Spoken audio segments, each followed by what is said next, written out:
than if we're talking about all the problems and talking about how this won't happen or how our world's going to end. But if we can inspire a better vision for tomorrow, we'll feel better about today. So, and we're back because we're still back. recording. Yep. Changed a little bit. Oh, okay. So the question was, Question was kind of a doobie. This could be its whole own podcast, but here we go.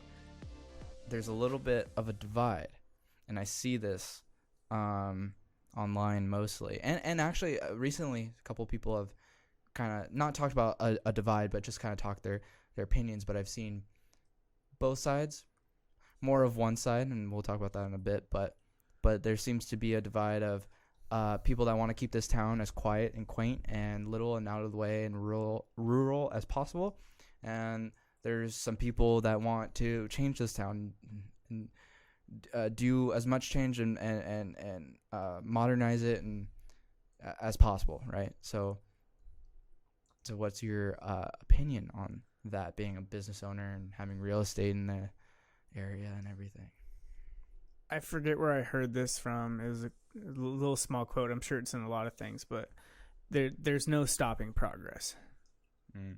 That's a big one. Yeah, there's no stopping progress. So taking that kind of statement and going with it, I would say that we, the people here as a town, in order to feel good about ourselves, in order to be a part of this place's future and shape it how, at least part of how we would like it to be, we really need to step up and step forward into creating our communities and making them stronger and being part of the rebuild. Because the fear is that big money and big people, it's not going to happen overnight, but over a decade or two it has the possibility, with looking at possible giant growth of shaping our town in a different way. Maybe we're just scared. Maybe it's going to all be fine, but I think we would feel a lot better starting some of the projects now and strengthening our communities now. I think that would make everybody feel better. There's always going to be people that hold on, to the way things were, and there's always going to be the younger people or the people that move in that want it to change. And I think you need to meld both the cultures together. Hopefully a strong local community that's based in, that at least, some people that have been here for a while, or some people that moved here that want to make the area good and better. And I think our town can come together. And I think even though we were separate from the big metropolis in Seattle and stuff, I think we really needed something to bring us together, at least in Port Orchard. Yes. I know some people that have been here for a while probably feel a close connection to it and they're part of the community, but I think our community's had kind of a disconnect. Me living here for my whole life, I don't know what it's been. It's been we have a local school system that everybody knows everybody. So we're all really small town and we know each other. But I don't think we had too many entities or community things that we could all feel proud or prideful for together, that we did together. I think we have the opportunity to do those things now. Yeah. And creating a new future for us as a town. So my thought is that progress, you can't avoid. Inevitable. Yeah, progress is inevitable. So you might as well be part of the solution in shaping the progress that you want. Right. Actually, yeah. So it's like we're trying to put the power in the hands of the people that live here now and that are moving here now. Like, let's come together and build a better community. Because we can, because the opportunities are here. We have everything that we need. Yeah. I think I think adding on to your point, I think the biggest thing in this area that I see, I mean that's a huge thing what you just pointed out, but I think there's a demographic here that tends to get forgotten. And I've been telling this for years, like even since I've been honestly in school, which was not too long ago. Got out of graduated 2016 out of SK, right?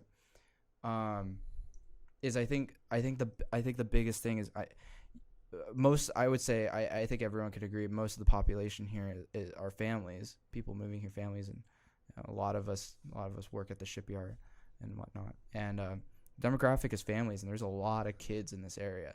And I think, just graduating and seeing my friends in college, there's this big disconnect of you grow up in this town and you move out and you don't provide much back. It's just kind of the hometown.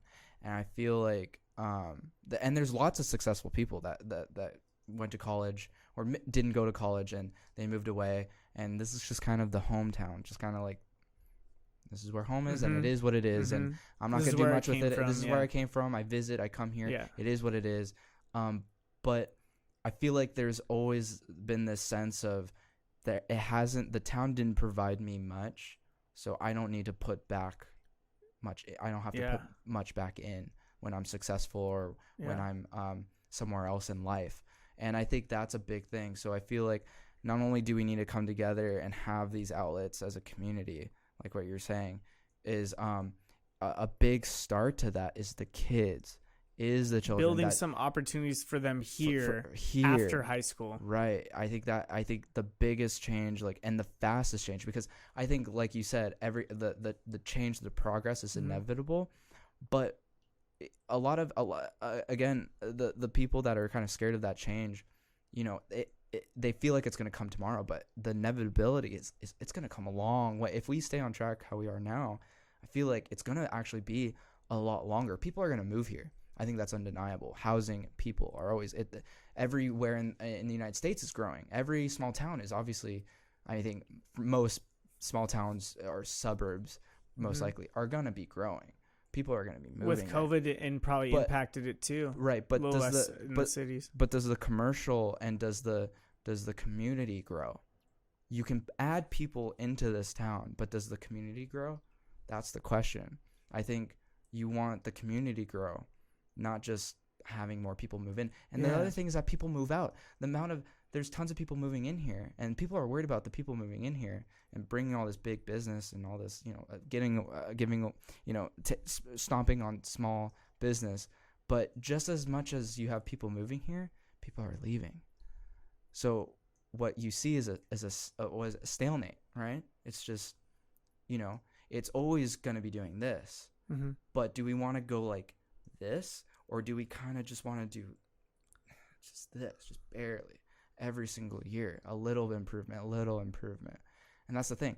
If you're a kid and, you're here and you want to have like a good life and maybe come back and provide something, you have 18 years? 18? Maybe you moved here and you're when you're 10 years old, so it's 8 years. So it's kind of like, at least for me, things happened in my time going to school. Things grew, businesses got built. But has the community came together? Has there been this like noticeable change in like how we do things in that like time I was in school? No, not much, not much. And I think that's where the urgency is put it in the kids, and the kids will return, and they will provide a lot, even more, and that's where you will see exponential. But the kids don't return. Or the kids haven't returned in the past. No. Or they do. They love this town because that's what you're saying. That's what everyone says. It has the charm. It has a small business. It has everything. It really does have everything. So people don't hate it. You can't hate this place. It's lovely. Yeah. Undeniably lovely.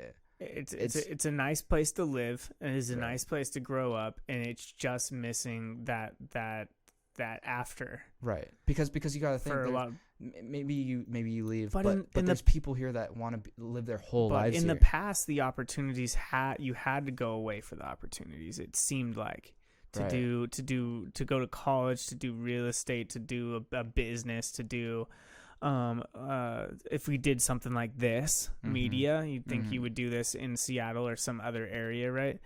Well, you don't have to do that. Sometimes the best area is actually like the area that you're at. Yeah. It's just having the balls to do something. Yeah, and that's another thing that progresses it a lot faster. And as well. it's that, as well as the society, you know, COVID, people going away from big cities, people realizing they can work from home, maybe people wanting to move to small towns, and businesses starting in small towns that you used to think would be put in a big city, like a media company or something. Right. With our technology and the social media, how we can get leverage and marketing from that. You can do all the things. You can do most of the careers that kids are interested in, you know, except for maybe going to school to be a doctor or a scientist or something. You could do them from a more rural, you know, suburban place. Right. Yeah. Maybe we're going to discover that. Maybe. But I think maybe even if you're a plumber, and maybe if you're just Yeah. doing like, you know, the blue collar work, the hard sweat, everything, you know, work, I think, you know, everyone, you know, if you love this place, you got a little bit of time, and you know, and that's the thing. Yeah, and just, you know, even if you are a tradesman and stuff, and a great tradesman, you can still get involved in some other projects. Right. Like that's how our restaurant got started, which is really cool. Because it lets Jacob, David, Tanner, we had Caleb working for a while, use their trades in another project that's not just for someone else, it's for something that they're really invested in. Right. That's a different way to use their craft that's valuable to the community. Right. That actually brings value back to them too. Right. And so maybe the overall thing is don't let the other big guys from out of town come in and, you know, build something and stomp all over you. You know, build it here locally first. yes. So that when they come, they can't do much. You're already here. Well, it's just it's Right? you know, we have to be, somebody's going to create, so we might as well be the creators. Right. We might as well. It's progress is inevitable. And it takes a little courage to do it ourselves, but Right. yeah, it is okay to say, you know, stand up and say we're going to build stuff in our town. That's okay. Yeah. It's okay to kind of have against a resistance, as long as it's, you know, out of good, and there's no, you know, there's no hate involved in, for instance, in like the big businesses. Because like I went through a period creating my small business where I was slightly jealous, but also just like kind of agitated by some of the success I would see like the big businesses have, like Arby's, McDonald's, and all these during COVID, all the people in their lines. Right. But, you know, after a while, I started to realize that it kind of brought me negativity to focus on the negativity of like, you know, fuck Arby's. They always got a line around their entire building. They do have a line. But it made a difference, like not like letting go of that and realizing that, you know, that you can learn from them, learn from the big businesses and why they are successful, and then do your small thing, your local thing, your community thing, and not copy what they did, but learn from what they did and make yourself either different or learn from some efficiencies and things they did well. So like maybe those are the businesses maybe that we look at 50 years from now that are in the past. And like those are the businesses of the industrial revolution, of the franchise revolution, that, you know, back then, you know, the consumer, and we didn't, you know, all the money's going to like the pocketbook of, let's say, one person at the top. Well, if we design better community businesses that had, you know, a good product and a good pitch to people, maybe the people start buying a little bit with their I guess gained wisdom that, you know, a local business is it's more, you know, it's more beneficial for me to spend at a local business than say McDonald's. Maybe a little bit goes back to my community. You know, instead of like treating them as like the opponent, kind of try to learn from it and make yourself different. And if you're gonna beat them, like beat them with the idea, beat them with the quality of the product and stuff, instead of just trying to create an adversary. So it just didn't help me to do that. Yeah, well, we know with our businesses, the biggest thing with B2B, I mean, if I'm gonna make a video for you, that provides value to my portfolio, gives me business, but that video will also drive business and awareness to your brand and your business. And I think value is a huge thing. So as long as, people could come together and see the value in helping each other out, that it's not because I feel like with a lot of businesses or people in this area, everything is transactional and only one person benefits. But create the ideas and the conversations where everyone has value. Your value, it will help somebody else, and what you need they can provide. This perfect transaction back and forth. If we can get to the point where we have a community of people working on projects and ideas, and also just doing some things out of the kindness of their heart to help other people, like that sounds like a community to me. Right. And I think, I can't speak on all the other cities surrounding us, but I think that's a big thing, and maybe our only option. That may be our only way to do it. Well, yeah, if we're gonna try to, craft our town for the better, in our vision for the future, like we have to work together. Right. And we have to support each other. And going back to the divide, and we have to talk. We have to talk, which is step one, what we're trying to do right now. Going back to the whole divide question thing, I think that kind of, because the divide is that value thing a little bit, is one person says, we want to keep it quaint, small, and quiet, and the other person says have at it, but neither's right in a way. So if you could come together, have the conversation, come to a compromise on how do we keep it quaint. And I think at the end of the day, if you keep it, what would make everybody happy is this balance of you have the bigger business, but they don't get in the way of the smaller business, of the smaller people, the smaller ideas.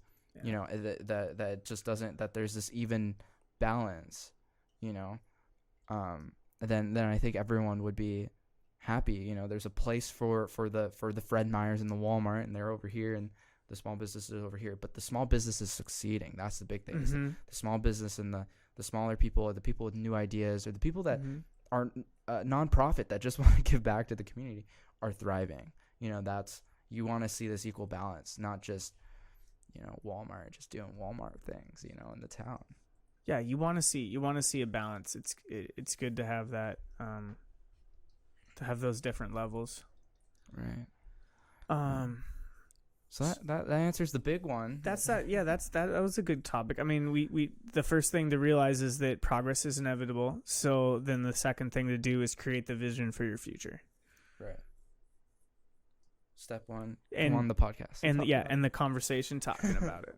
That's step three. Just step three. Talk to whoever, talk to that friend, that family. Be like, hey, let's go have a conversation. Or come on this podcast. Or just come on this podcast and just talk to us. I just want to talk to you. Then they can watch it too. They can watch it. Yeah. Yeah, they just come say hi. All right. We're just lonely. So we're probably running kind of less on time. We're at an hour. I don't know glasses. What does that say? I'm sure we've been going kind of slow.